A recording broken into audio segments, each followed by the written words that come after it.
Hello everyone, welcome to my YouTube channel online academy. तो आज की इस वीडियो में हम डिस्कस करने वाले हैं सिरमौर ज़िले के बारे में।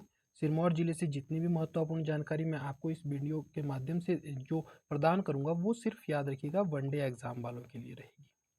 जो हमारे टीयर्स में एग्ज़ाम होते हैं जैसे एचएस हो गया, एनटी हो गया या अलाइड के जो एग्जामिनेशन होते हैं उनके लिए ये ज़्यादा कहे तो फैक्चुअल नहीं होगा या मतलब काफ़ी कम इसमें आपको चीज़ें देखने को मिलेगी, क्योंकि इनके लिए जो है काफ़ी ज़्यादा या बड़े लेवल पर हमें चीज़ों को देखना पड़ता है। तो जैसे जैसे हमारे चैनल की रीच होगी और इन एग्ज़ाम की जो तैयारी कर रहे लोग होंगे, जो उस समय जो स्टूडेंट हमारे साथ जुड़ेंगे, तो उस दौरान हम इसके बारे में जो है कोर्स लाने की सोचेंगे। लेकिन अभी जो है वनडे एग्ज़ाम के लिए स्पेसिफिकली ये वाला आज का जो हम जिला डिस्कस करने वाले हैं, इसके अंतर्गत जितने भी फैक्ट होंगे वो वनडे एग्जाम वालों के लिए बेनिफिशियल होंगे। तो चलिए शुरू करते हैं और देखते हैं सिरमौर जिले के बारे में क्या क्या चीज़ें महत्वपूर्ण रह सकती हैं।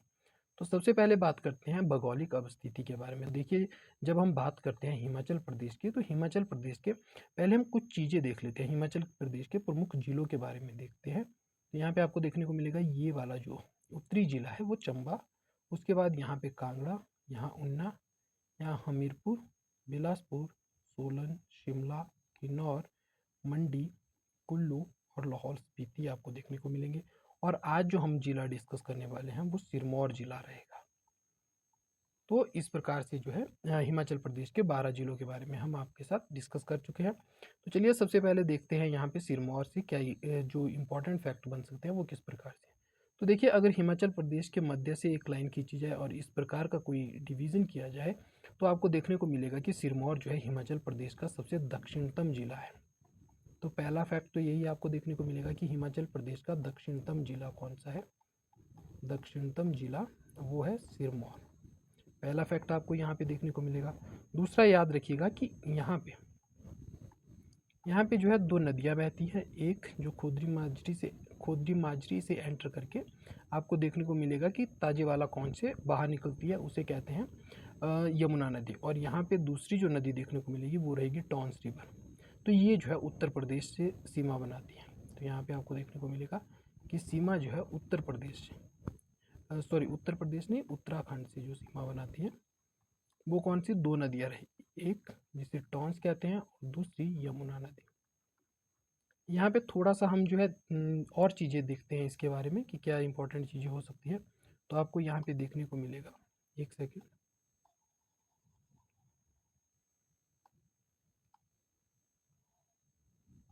यहाँ पे आपको देखने को मिलेगा कि पहले किन किन जिलों से इसकी सीमा बनती है।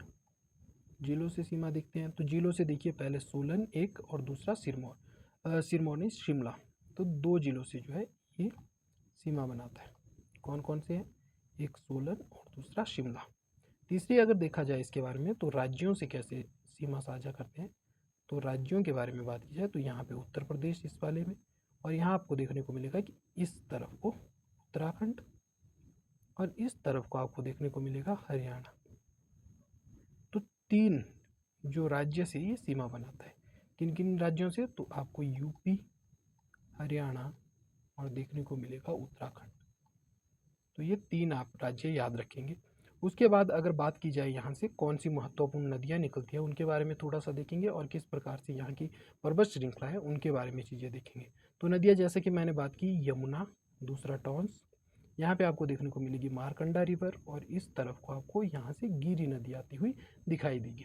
तो जब हम हिमाचल का ड्रेनेज सिस्टम पढ़ेंगे उसमें हम देखेंगे कि किस प्रकार से नदियों की सारी चीज़ें रहेंगी, लेकिन कुछ इंपॉर्टेंट चीज़ें जो हमें डिस्कस करनी चाहिए इस दौरान वो रहेगा पहले यमुना नदी। तो यमुना नदी जो है कहाँ से प्रवेश करती है? तो याद रखिएगा खोदरी माजरी से प्रवेश करती है। सिरमौर में खोदरी माजरी से प्रवेश करती है। और कहाँ निकलती है? तो हरियाणा में प्रवेश करती है, कोंच ताजेवाला से। एक चीज़ दूसरा आपको जो देखने को मिलेगा, दूसरा फैक्ट क्या होगा, वो होगा आपको यहाँ पे गिरी नदी के बारे में। तो गिरी नदी के बारे में आप याद रख सकते हैं कि दूसरी नदी गिरी बहती है। तीसरी जो महत्वपूर्ण नदी आपको यहाँ पे देखने को मिलेगी मारकंडा रिवर। मारकंडा रिवर के बारे में अगर बात की जाए तो मारकंडा रिवर को हम देखेंगे कि बड़ावन कटासन से निकलती है। बड़ावन कटासन से निकलती है और कहाँ जाकर जो है हरियाणा में प्रवेश करती है, तो यहाँ आपको देखने को मिलेगा काला अम्ब में जो है हरियाणा में प्रवेश करेगी। तो ये चीज़ आप याद रखेंगे। इसके अलावा एक और नदी यहाँ पे देखने को मिलती है छोटी सी, जो घग्गर नदी के नाम से जानी जाती है। तो कहाँ से? लवासा से इसका उद्गमन है और हरियाणा में कहाँ जाएगी, तो प्रीतनगर या प्रीतिनगर में जो है ये हरियाणा में प्रवेश करती है। तो यहाँ की जो महत्वपूर्ण नदियाँ के बारे में आपको देखिए, जब हम ड्रेनेज सिस्टम पढ़ेंगे वहाँ पे हम घग्गर जैसी रिवर के बारे में नहीं पढ़ेंगे, लेकिन वहाँ पे हम सिर्फ ऊपर ऊपर से इन नदियों के बारे में पढ़ेंगे, या कुछ चीज़ें, ये वाली चीज़ें हम वहाँ भी डिस्कस करेंगे। लेकिन जो छोटी नदियाँ होती है जैसे घग्गर हो गई, कहाँ से निकली, ये सारी चीज़ें कुछ जिलों के स्पेसिफिक डाटा दिए जाते हैं, वहीं पर ये चीज़ें मेंशन होती है। और एग्जाम में अगर यहाँ से क्वेश्चन आ गया तो काफ़ी ज़्यादा जो है दिक्कत आपको हो सकती है, तो ये चीज़ याद रखिएगा। उसके अलावा जो है हम देखेंगे कि यहाँ पे जियोग्राफिक क्या कंडीशंस है, तो आपको देखने को मिलेगा कि गिरी नदी जो है यहाँ से बहती है। इस वाले हिस्से को, जो ये वाला हिस्सा है, इस वाले हिस्से को हम जानते हैं ट्रांसगिरी, ट्रांसगिरी या गिरी पार के नाम से जानते हैं। गिरी के पार वाला इलाका है, इसलिए इसे गिरी पार या पार गिरी के नाम से जानते हैं। और दूसरे वाले हिस्से को जो है, ये वाला जो हिस्सा रहेगा, इसे हम सिसगिरी के नाम से जानते हैं। सिसगिरी या गिरी आर वाला जो हिस्सा रहेगा उस नाम से हम इसे जानते हैं। तो इतना आपको याद रखना है यहाँ के बारे में। और यहाँ पे बात की जाए ट्रांसगिरी की कौन कौन सी पहाड़ियाँ हिस्सा है, तो आपको देखने को मिलेगा चूड़धार, चूड़धार, नौराधार, हरीशधार या हरिपुर धार, ये आप याद रख सकते हैं यहाँ पे, ये इसका हिस्सा। और सिसगिरी में अगर देखा जाए तो सैनधार, धारटी धार, और तीसरा आपको देखने को मिलेगी कियार दून। ये पहाड़ियाँ हैं, लेकिन ये दून यानी कि घाटी है। आई होप आपको घाटी और पहाड़ी के बारे में चीज़ें पता होगी। तो देखिए, इस वाली चीज़ को कहते हैं पहाड़ी, ये वाली पहाड़ी होती है। पर्वत इनसे बड़े होते हैं, लेकिन ये थोड़ी मध्यम ढाल वाली होती है। पर्वत तो बिल्कुल सीधी ढाल वाले होते हैं कि यहाँ से गिरे तो नीचे जाकर ही खड़े होंगे आप, लेकिन यहाँ पे ये वाली। और जब भी दो पर्वतों के बीच का जो क्षेत्र होता है उसे घाटी कहते हैं।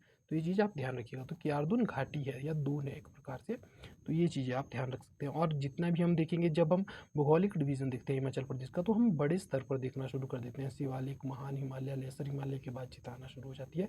तो उस दौरान हम जियोग्राफी जो है डिस्कस नहीं करते हैं। तो जो सिरमौर की जियोग्राफी होगी वो सिरमौर ज़िले को पढ़ने के दौरान ही आपको पढ़नी पड़ेगी। तो ये कुछ इंपॉर्टेंट चीज़ें आप यहाँ पे जियोग्राफी के पॉइंट ऑफ व्यू से याद रख सकते हैं। तो चलिए आगे बढ़ते हैं और देखते हैं कुछ अन्य चीज़ें। तो सबसे पहले जो है मैं एक चीज़ और मेंशन करना चाहूँगा आपको यहाँ पे, वो क्या चीज़ है कि हम जो है सिरमौर को दो हिस्सों में पढ़ेंगे। दो वीडियो हम 30-30 मिनट्स की पढ़ेंगे, जिसमें आज हम कुछ राजाओं को, जैसे 18 से 20 राजा जो है आज की इस वीडियो में हम डिस्कस करेंगे, और बाकी जो 6-7 राजा बच जाएंगे उनके बारे में, और जितने भी महत्वपूर्ण स्थान है सिरमौर के वो हम कल पढ़ेंगे।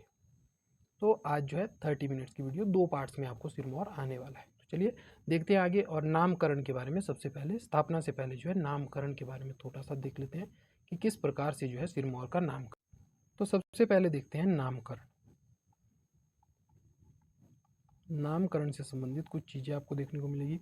कुछ लोगों के अनुसार जो है इसका नाम सिरमौर्या था पहले, लेकिन वर्तमान में सिरमौर पड़ा। सिरमौर्या कैसे था, तो आपको पता होगा कि भारत भूमि पर शासन करने वाले थे 323 से लेकर 185 के बीच में, बीसी के बीच में जिन्होंने शासन किया उन्हें मौर्यों के नाम से जाना जाता है। महान सम्राट अशोक इसी वंश का राजा था। तो इनके समय में जो है काफ़ी बड़ा हिस्सा आपको देखने को मिलेगा कि भारत भूमि का लगभग सारा एरिया जो था इन्हीं के अंतर्गत आता था। इसी क्रम में जो है सिरमौर आपको देखने को मिलेगा कि जो मौर्य साम्राज्य था उसके सिर पर था, तो सिर मौर्य यानी कि मौर्यों के सिर पर जो स्थान है उसे सिर मौर्य कहा गया। तो इस प्रकार से आप जो है लोग कहते हैं कि ऐसे नाम पड़ा होगा। दूसरा जो तर्क दिया जाता है वो तर्क दिया जाता है सिर मौर्य के बारे में।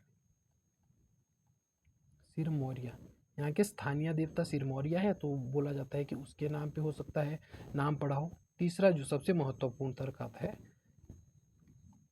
वो वैसे तो तर्क तो क्या ही, मतलब सुलोकिना नाम है इसका।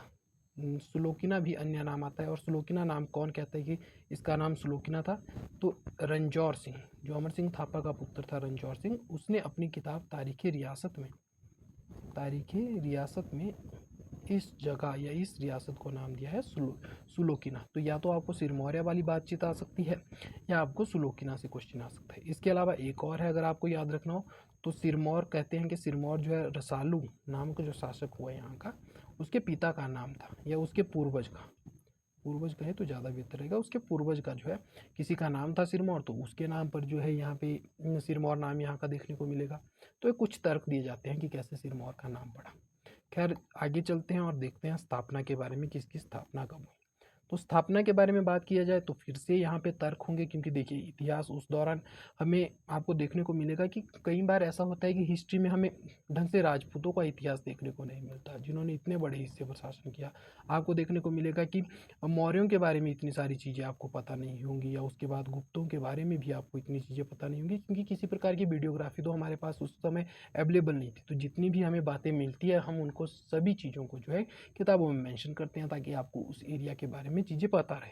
तो उसी तरह से 3-4 जो है चीज़ें देखने को मिलती है कि कब इसकी स्थापना हुई थी, सिरमौर रियासत कब बनी। तो उस बारे में 3-4 तर्क देखने को मिलते हैं। पहला जो तर्क देखने को मिलता है वो है रंजौर सिंह की किताब। रंजौर सिंह की जो तारीख़ रियासत किताब है, उसमें रंजौर सिंह कहता है कि इस जगह की स्थापना 1139 में रसालू के द्वारा की गई थी, जो जैसलमेर के राजा सालवान का पुत्र था। तो पहला तर्क इसकी स्थापना से संबंधित ये दिया जाता है। दूसरा तर्क जो है, जनश्रुति कहती है कि इसकी स्थापना करने वाला व्यक्ति कौन था। तो जनश्रुति यानी कि लोगों ने जो सुना हुआ है वो क्या बातें हैं। तो इसमें कहा जाता है कि यहाँ का एक राजा हुआ करता था मदन सिंह के नाम से। मदन सिंह की जो है एक चुड़ैल से फाइट हो जाती है, तो चुड़ैल उसे श्राप देती है कि गिरी नदी तेरे पूरे साम्राज्य को बहा कर ले जाएगी। उसी दौरान क्या होता है, जब साम्राज्य पूरी तरह से तितर बितर हो चुका होता है, गिरी नदी का प्रकोप उसने झेल लिया होता है, उसके बाद आप देखने को मिलेगा कि हंसू नामक एक व्यक्ति या राजा जो है इस क्षेत्र में आता है अपनी पत्नी के साथ। और हंसू जो राजा था वो अपनी पत्नी के साथ आएगा, लेकिन रास्ते में जो है हंसू की मृत्यु हो जाती है, और उसकी पत्नी उस दौरान गर्भवती होती है। तो वो पलास के पेड़ के नीचे एक बच्चे को जन्म देती है, जिसका नाम पड़ता है पलासू। और उसने क्योंकि इस वाले हिस्से में राज किया, तो माना जाता है पलासिया वंश ने यहाँ पे शासन किया था सबसे पहले। तो ये भी एक चीज़ हमें देखने को या सुनने को मिलती है वहाँ के लोगों के द्वारा। तीसरी जो चीज़ महत्वपूर्ण देखने को मिलेगा, और उसी को हम आज पढ़ने वाले हैं, वो है गेजेटियर। 1934 का गजेटियर जो रहेगा, गेजेटियर ऑफ सिरमौर। ये क्या है, तो एक दस्तावेज है जो वहाँ की सरकार के द्वारा निकाला गया था। वो किस प्रकार के इतिहास को मानती है, तो हमने भी उसी दस्तावेज को फॉलो करके सिरमौर के जो इतिहास है उसको पढ़ने की कोशिश की थी। तो ये गजट क्या बोलता है या गैजेटियर क्या बोलता है, तो इसके अकॉर्डिंग हमें देखने को मिलेगा कि गैजेटियर में लिखा गया है कि यहाँ रसालू सॉरी शोभा रावल शोभा रावल नामक एक शासक था। वो अपने पिता सालबहान के साथ, जो जैसलमेर का शासक था, सबका पिता सालबहान ही बताया जाता है, चाहे वो रसालू का हो या हंसू का हो या शोभा रावल का हो, सबका पिता जैसलमेर का राजा जो है सालबहान ही बताया जाता है कि उसके वंशज जो है यहाँ पर आते हैं। तो ऐसा ही कहानी में ये भी कहते हैं कि शोभा रावल जो था, जो गैजेटियर कह रहा है कि शोभा रावल जो है अपने पिता जो सालबान था, सालबान जैसलमेर का राजा जो था, उसके साथ हरिद्वार घूमने आता है, और हरिद्वार घूमने के दौरान उसे पता चलता है कि यहाँ पे सिरमौर की गद्दी खाली है। तो उस समय क्या होता था कि जितने भी राजा महाराजा होते थे, या काहे के राजा महाराजा, मतलब उस आज वर्तमान में आप देख लीजिए कि कोई अमीर व्यक्ति है वो अपने साथ बॉडीगार्ड लेकर चलता है, उसी तरह उस समय के ये भी अमीर लोग थे, तो जो है अपने बॉडीगार्ड साथ लेकर चलते थे। तो कुछ बॉडीगार्ड इसके पास थे, मतलब एक सेना 40-50 लोगों की सेना होगी। यहाँ अगर कोई कमजोर राजा बैठा होगा तो उसे उसने इसने साइड कर दिया होगा, और खुद धीरे धीरे यहाँ की शासन सत्ता संभाल ली होगी। तो इस प्रकार से माना जाता है कि 1195 में जो है सिरमौर रियासत की स्थापना किसके द्वारा, शोभा रावल के द्वारा की जाती है, या सुभग प्रकाश, इसी का नाम है सुभग प्रकाश। तो ये चीज़ आप ध्यान में रख सकते हैं। तो ये कुछ इसकी स्थापना से संबंधित है कि संस्थापक कौन था। आई होप आपको सारी चीज़ें क्लियर होगी। अब धीरे धीरे बढ़ते हैं राजनीतिक इतिहास की तरफ की किस प्रकार सिरमौर रियासत की आपको देखने को मिलेगी राजनीति, मतलब कब कौन सा राजा बैठा, या किस प्रकार की उनकी नीतियाँ रही, थोड़ी थोड़ी हम उनके बारे में थोड़ी थोड़ी चीज़ें देखेंगे। चलिए शुरू करते हैं सुभग प्रकाश से। लेकिन देखिए इतने सारे शासक याद करने को हो जाते हैं, तो यहाँ पे हम कोशिश करेंगे कि ट्रिक के माध्यम से चीज़ों को याद किया जाए। तो पहली जो ट्रिक रहेगी, एसएमएस या कॉल करो सर को, ऐसा बोल रहा है एक स्टूडेंट जिसका नाम है भक्त। तो देखिए एसएमएस से हम देखेंगे सुभग प्रकाश, फिर आएगा माहे माहे प्रकाश, उसके बाद एस से, क्योंकि ट्रिक के लिए जरूरी था एस, तो उदित प्रकाश, एस से हम उदित प्रकाश याद कर लेंगे। फिर आता है कौल सिंह, उसके बाद आपको देखने को मिलेगा यहाँ पे सुमेर, और दूसरा सूरज, और यहाँ पे आपको देखने को मिलेगा भक्त प्रकाश। तो ये कुछ राज्य आप इस प्रकार से 6-7 राज्य जो है इस ट्रिक के माध्यम से याद रख सकते हैं। तो ये जो है हमारी पहली ट्रिक रहेगी, सेट 1 की जो ट्रिक रहेगी ये रहेगी। देखिए सुभग प्रकाश के बारे में कुछ इंपॉर्टेंट चीज़ें देखते हैं। तो सुभग प्रकाश के बारे में अगर बात की जाए तो ये संस्थापक था और 1195 में जो है इसने यहाँ की स्थापना की थी। फिर आता है माया प्रकाश। माया प्रकाश के बारे में हम दो तीन चीज़ें याद रखेंगे। पहली 1199 में ये जो है गद्दी पर बैठा था। दूसरा नारायणगढ़ और गढ़वाल वाला क्षेत्र इसने विजित किया था। उसके बाद जो है विजित यानी कि जीता था। और भागीरथी नदी, भागीरथी नदी जो गंगा की एक शाखा है। जैसे आपको पता होगा कि गंगा जब उत्तराखंड से निकलती है तो दो शाखाओं में होती है। तो जो बाईं शाखा है उसे कहा जाता है भागीरथी। तो यहाँ पे एक कहते हैं कि एक छोटा सा किला था, या किला जो था यहाँ पे उसे मालदा किला कहा जाता था। तो मालदा किला को जब माहे प्रकाश के द्वारा जीता गया तो इसने क्या किया, माहे देवल नाम रख दिया उसका, माहे देवल उस किले का नाम रख दिया। तो ये चीज़ आप इसके बारे में 3 फैक्ट याद रख सकते हैं। तो आई होप आपको ये क्लियर रहेगा और आप जरूर इसे याद करेंगे। आगे चलते हैं और देखते हैं उदित प्रकाश के बारे में। उदित प्रकाश के बारे में अगर कुछ महत्वपूर्ण चीज़ें देखी जाए तो पहला जो है उदित प्रकाश के बारे में सबसे इंपॉर्टेंट चीज़ एक ही है कि इसने राजधानी शिफ्ट की थी, कालसी। कालसी को इसने राजधानी बनाया था। तो ये चीज़ आप याद रखिएगा। आगे चलते हैं कौल सिंह के बारे में। तो कौल सिंह के बारे में थोड़ा सा ज़्यादा फैक्चुअल हो जाता है, तो हम एक ट्रिक के माध्यम से याद रखेंगे कि झूठ बोला रजिया ने, कोई कॉल नहीं आई थी उसे। तो इस प्रकार से आप याद रखेंगे कि जो ज होगा उससे जुब्बल और थ से थ्रोज। तो जुब्बल और थ्रोज जो है कौल सिंह ने जीता था। और रजिया का जो एक विरोधी था 1235, आपको पता होगा ये रजिया का समय है और यही समय कौल सिंह का भी है सिरमौर में। तो आपको देखने को मिलेगा कि जो रजिया का विद्रोही था या विरोधी था जिसका नाम था निजाम उल मुल्क। निजाम उल मुल्क भी जो है बहुत सारे लोग आपको देखने को मिलेंगे इस नाम से, बलबन के समय में हो, रजिया के समय में हो, या फिर बाद में मोहम्मद शाह रंगीला के समय में आपको देखने को मिलेगा। तो कई सारे लोग जो है इस उपाधि से जो है देखने को मिलेंगे। तो यहाँ पे जो निजाम उल मुल्क था ये क्या करता है, रजिया के समय में रजिया के विरुद्ध विद्रोह करता है और शरण लेने जो है कौल सिंह के पास आ जाता है और कौल सिंह इसे शरण प्रोवाइड भी करवाता है। तो ये 3 फैक्ट आप इसके बारे में याद रख सकते हैं। आगे चलते हैं और अगले शासक के बारे में देखते हैं। अगला शासक रहेगा सुमेर प्रकाश। सुमेर प्रकाश के बारे में एक फैक्ट हमें याद रखना है कि ये राजधानी को जो है रतेश लेकर गया था। रतेश लेकर गया था क्योंकि इसने जो है रितेश को जीता था कियोंथल से। तो उसके बाद जो है ये रतेश राजधानी लेकर चला गया था। फिर आता है सूरज प्रकाश। सूरज प्रकाश जो है कालसी को वापिस राजधानी ले आया। तो आप अगर समझ पा रहे होंगे तो किस प्रकार से कहानी चली। राजवन जो है राजधानी है। राजवन के बाद हमने देखा कि यहाँ पे राजधानी आपको कालसी देखने को मिलेगी। कालसी के बाद रतेश राजधानी आई और रतेश के बाद आपको देखने को मिलेगा कि पूना कालसी राजधानी चली गई। तो यहाँ पे हमने देखा कि सुभग प्रकाश के द्वारा स्थापित की गई थी कालसी राजवन, और कालसी जो है हमने देखा उदित प्रकाश के द्वारा, रतेश सुमेर प्रकाश और कालसी पुनः सूरज प्रकाश ले आया। तो कुछ चीज़ें इतना फैक्चुअल तो नहीं जाएंगे लेकिन फिर भी आप याद करने की जरूर कोशिश कीजिएगा इनके बारे में। आगे आता है भक्त प्रकाश के बारे में। और भक्त प्रकाश के बारे में ही अगर नाम से याद रखने की कोशिश की जाए तो भक्त कौन होते हैं, किसी के समर्पित होते हैं या किसी के डिवोटीज होते हैं। तो भगवान के भक्त होते हैं, भगवान के लिए के प्रति समर्पित होते हैं। तो इसी प्रकार से ये जो भक्त प्रकाश नामक व्यक्ति था ये FST जो केंद्र में राजा हुआ या उस समय दिल्ली सल्तनत में राजा हुआ उसका नाम था फिरोज शाह तुगलक। तो आपको देखने को मिलेगा कि एक तो ये उसका समकालीन था, दूसरा फिरोज तुगलक जो है वो इसे अपने अधीन कर लेता है। सिरमौर रियासत को जो है अपने अधीन फिरोज तुगलक के द्वारा किया गया था। और तीसरा इसका जो पुत्र था मोहम्मद शाह नाम का, उसने जब फिरोज तुगलक की हत्या हो जाती है और वो राजा बनने के लिए संघर्ष कर रहा था उसके बाद हार जाता है, तो सिरमौर वाले क्षेत्र में ही आपको वो शरण लेता हुआ दिखाई देगा। तो ये चीज़ें 3 फैक्ट आप इसके बारे में याद रख सकते हैं। आगे बढ़ते हैं और पहले आगे बढ़ते हैं लेकिन उससे पहले जो है हम देख लेते हैं अगली ट्रिक। अगली ट्रिक रहेगी ट्रिक 2 और वो क्या रहेगी तो उसका है वीरवार को दीप जगाने का कर्म करो, तुम्हारा सौभाग्य मधनता से तुम्हारा सौभाग्य बुधवार को जागेगा। आई होप आपको ट्रिक क्लियर होगी बिल्कुल। और यहाँ पे देखते हैं वीरवार। वीरवार से वीर प्रकाश हो जाएगा, दीप से दीप प्रकाश, कर्म से कर्म प्रकाश, मधनता प्रकाश, सौभाग्य प्रकाश और बुध प्रकाश। तो ये ट्रिक बिल्कुल जैसे नाम है उसी प्रकार से इसको फ्रेम करने की कोशिश की गई।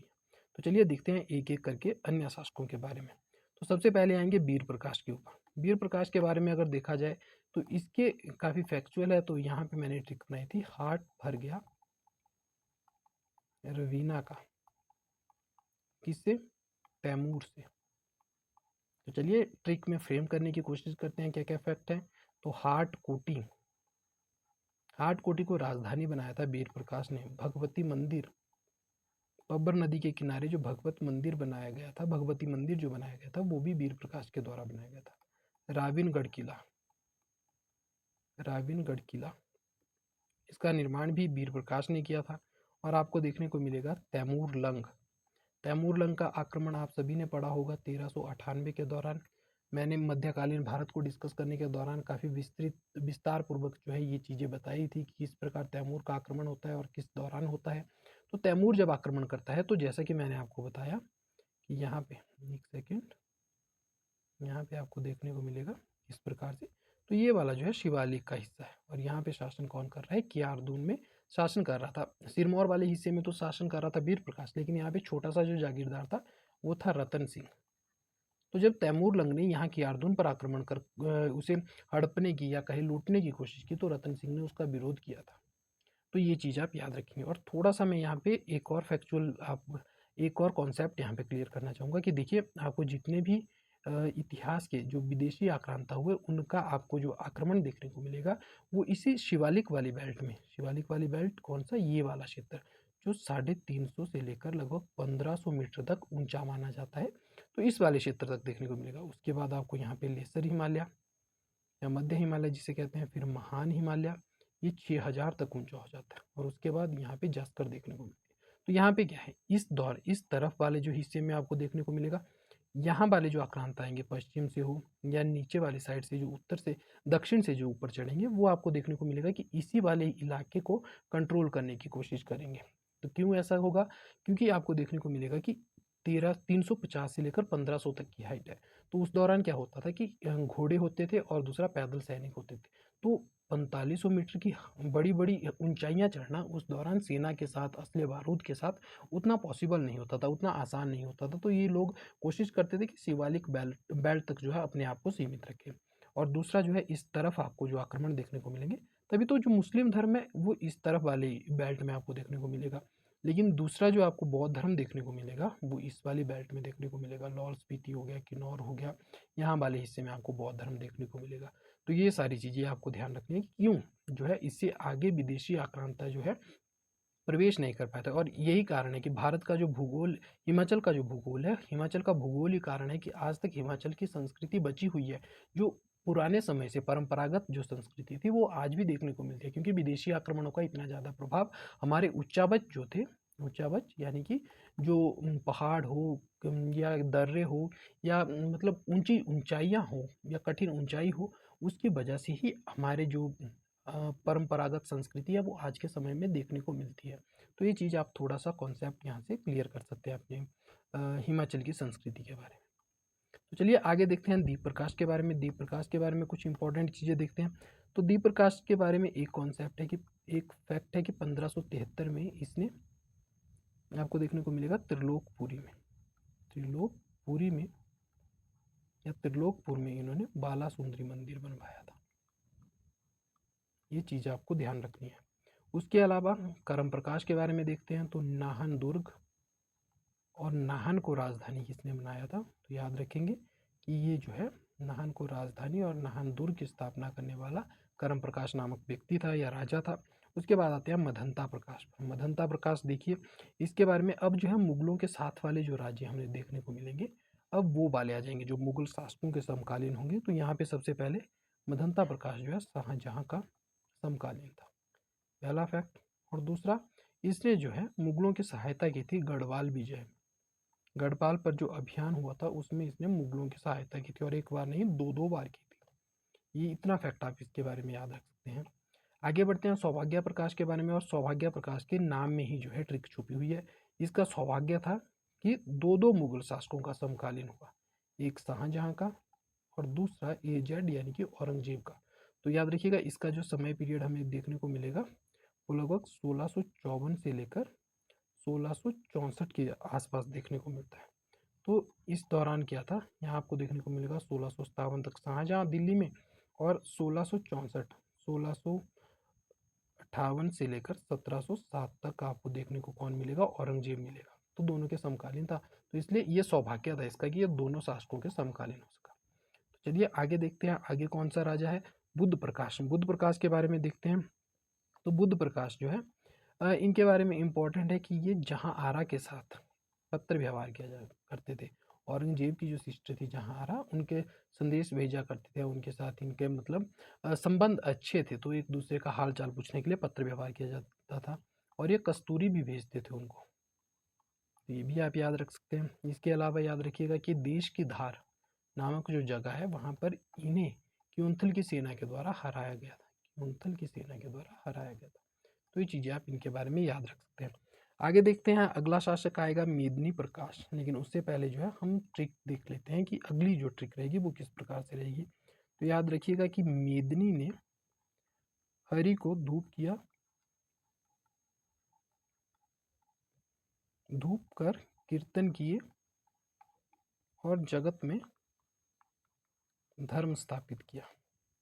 तो मेदिनी प्रकाश, हरि प्रकाश, भूप सिंह, भूप्रकाश, कीरत प्रकाश, जगत प्रकाश और धर्म प्रकाश आपको देखने को मिलेंगे। तो देखते हैं मेदिनी प्रकाश के बारे में। तो इनके बारे में एक ट्रिक याद रखिएगा, जीजी जगन्नाथ। ये क्या ट्रिक है, तो जीजी से आप याद रखिएगा कि गुरु गोविंद सिंह इन्हीं के समय में जो है नहान आए थे 1684 से लेकर लगभग 1688 तक। और इसी दौरान आपको देखने को मिलेगा 1686 की लड़ाई जो भीमचंद के साथ हुई थी, गुरु गोविंद सिंह की कहलूर के राजा भीमचंद के साथ, तो उसका नाम था बघानी की लड़ाई, बघानी का युद्ध या बघानी साहिब का युद्ध। तो ये चीज़ आप याद रख सकते हैं। दूसरा जगन्नाथ से, तो इन्होंने जो है 1681 में एक मंदिर बनवाया था जिसका नाम था जगन्नाथ मंदिर। तो ये चीज़ आप याद रख सकते हैं। फिर उसके बाद जो अगला शासक आएगा वो आएगा हरिप्रकाश। तो हरिप्रकाश के बारे में हमें एक चीज़ याद रखनी है कि गुरु गोविंद सिंह के जो डिवोटी थे या कहे उनके जो काफ़ी विश्वास योग्य जो व्यक्ति था उसका नाम था बंदा बहादुर। बंदा बहादुर, तो बंदा बहादुर जो है मुगलों से और जो पहाड़ी रियासतें थी उनके द्वारा जो गुरु गोविंद सिंह के साथ व्यवहार किया गया था, तो उस अपमान का बदला लेने या प्रतिष्ठा पुनः जो है सिखों की स्थापित करने के लिए वो हिमाचल के काफ़ी बड़े इलाके में जो है प्रभावित करने की कोशिश करते हैं, उनको अपने अधीन ले आते हैं। तो बंदा बहादुर इसी के समय में सिरमौर आए थे। तो ये चीज़ आप याद रखिएगा। फिर आता है भूप्रकाश, और भूप्रकाश के बारे में हम एक चीज़ छोटी सी याद रखेंगे कि भूप्रकाश की जो रानी है वो काली होगी धूप में, धूप में काली हो गई भूप्रकाश की रानी। तो काली से याद रखिएगा कि कालिस्तान में जो मंदिर बनाया गया था वो किसके द्वारा बनाया गया है, वो भूप्रकाश की रानी के द्वारा बनाया गया था। फिर आता है किरत प्रकाश। तो किरत प्रकाश के बारे में हम कुछ चीज़ें याद रखेंगे। तो इनकी जो ट्रिक रहेगी वो रहेगी गंगा के नाम से, गंगा यानी कि गढ़वाल विजय की। और दूसरा, गंगा नदी का जो समझौता या संधि हुई थी वो सिरमौर और गोरखाओं के बीच में हुई थी, सिरमौर एंड गोरखाओं के बीच में हुई थी। और संधि में बोला गया था कि गंगा से इस वाला क्षेत्र जो है गोरखाओं का रहेगा और ये वाला क्षेत्र सिरमौर का रहेगा। तो इस प्रकार से इनके बारे में ये इंपॉर्टेंट चीज़ थी। फिर आता है जगत प्रकाश। तो इनकी ट्रिक जो है रहेगी जग्गू फास्ट कट। तो ये क्या है, तो जग्गू जो है जगत प्रकाश और फास्ट जॉर्ज फॉस्टर इनके समय में आते हैं। जॉर्ज फॉस्टर इनके समय में आपको देखने को मिलेंगे कि वो 1681 में 1781 में इस दौरान जो है सिरमौर आते हैं। दूसरा कट से क्या है, तो कटासन में इन्होंने क्या किया था, जो गुलाम कादिर थे रोहिलखंडों के जो सरदार थे गुलाम कादिर, उनके साथ इनका युद्ध हुआ था और इन्होंने उसे हरा दिया था युद्ध में। तो कटासन नामक जगह जो सिरमौर में है, कटासन, यहाँ पे इन्होंने क्या किया था, एक मंदिर बनवाया था। तो ये चीज़ आप इनके बारे में याद रख सकते हैं। फिर उसके बाद जो अगला शासक आएगा धर्म प्रकाश आएगा। और धर्म प्रकाश के बारे में जो है, धर्म प्रकाश देखिए नाम में तो धर्म है, लेकिन ये उस समय हुए जब अधर्मी लोग बहुत थे। अधर्मी लोग क्यों कह रहा हूँ, तो आपको देखने को मिलेगा कि कांगड़ा में संसार चंद, हिंडूर में जो है रामशरण, और यहाँ पे आपको महान चंद देखने को मिलेंगे। कहाँ पे, तो कहलूर में आपको महान चंद देखने को मिलेंगे। तो इन्होंने जो है अधर्मी, मैंने इसलिए ये शब्द यूज़ किया क्योंकि इन्होंने हिमाचल की जो रियासती राजनीति थी उसमें काफ़ी उथल पुथल का ये समय देखने को मिलता है संसार चंद रामचरण का। तो रामचरण और संसार चंद ने जो है महान चंद को काफ़ी ज़्यादा परेशान कर रखा था। महान चंद बेचारे धर्म प्रकाश से जो है सहायता मांगेंगे और उसी दौरान हमें देखने को मिलेगा कि इनकी हत्या कर दी जाती है संसार चंद के द्वारा। तो लगभग 1795 के आसपास की डेट रहेगी और इसमें इनकी मृत्यु हो जाती है। तो ये चीज़ आप याद रखिएगा। तो आज जो है हम यहीं तक आपके साथ शासक डिस्कस करने वाले हैं। उसके पास जितने भी शासक रह जाएंगे, करम प्रकाश हो गया, फतेह प्रकाश, शमशेर प्रकाश या सुरेंद्र प्रकाश, उसके बाद अमर प्रकाश और राजेंद्र प्रकाश, ये वाले शासक और कुछ महत्वपूर्ण स्थान और महत्वपूर्ण हस्तियां जो यहाँ की रही, जैसे यशवंत बाई एस परमार जी रहे, वो सारी चीज़ें और कुछ अर्थव्यवस्था के बारे में जो है हम अगली वीडियो में आपके साथ डिस्कस करने वाले हैं। तो आई होप आपने ये वाला सेशन काफ़ी इंजॉय किया होगा। Thank you so much for listening me. Bye bye.